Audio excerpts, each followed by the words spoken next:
अपनी हकीकत को अपने बेटे अलियार से छिपा कर रखने वाले सेठ दाऊद को उसकी बीवी की तरफ से सख्त चेतावनी मिलती है।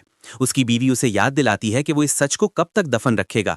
दाऊद गुस्से से बेकाबू होकर अपनी बीवी को धमकी देता है कि अगर उसने अलियार के सामने एक लफ्ज भी उगल दिया तो वो उसे किसी हाल में नहीं बख्शेगा, क्योंकि वो उसकी खतरनाक शख्सियत से वाकिफ है।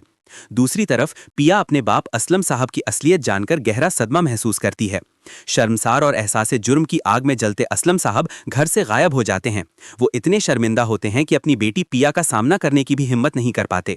पिया अपनी परेशान माँ जाकिया को तसल्ली देती है और कहती है कि उन्हें कुछ नहीं होगा, ये सिर्फ उनके किए हुए गुनाहों का बोझ है जो उन्हें दूर रखे हुए है। इसी दौरान अलियार का गुस्सा सानवल पर फूट पड़ता है। वो गलत फहमी का शिकार है कि सानवल ही वो शख्स है जो उसे और पिया को अलग कर रहा है, और ये भी समझता है कि वो दाऊद के लिए काम करता है। हालांकि सानवल अब खुद सेठ दाऊद का मुखालिफ बन चुका है।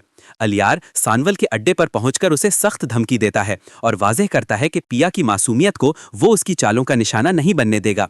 सानवल अलियार की आंखों में खौफ देखकर उसे ताना देता है, जिस पर अलियार सिर्फ पिया की हिफाजत की परवाह जाहिर करता है। पिया इस झगड़े को देखने के बाद सानवल से मुलाकात करती है। सानवल उसे बताता है कि अलियार उसे धमकी देने आया था और एक बार फिर पिया और असलम साहब को फौरन वहां से निकल जाने की नसीहत करता है, क्योंकि दाऊद और अलियार दोनों ही इंतहाई खतरनाक हैं। मगर सेठ दाऊद अपनी बुरी नीयत से बाज नहीं आता। वो अपने साथी निसार से कहता है कि पिया उसकी मिल्कियत है और वो उसे हर हाल में हासिल करके रहेगा।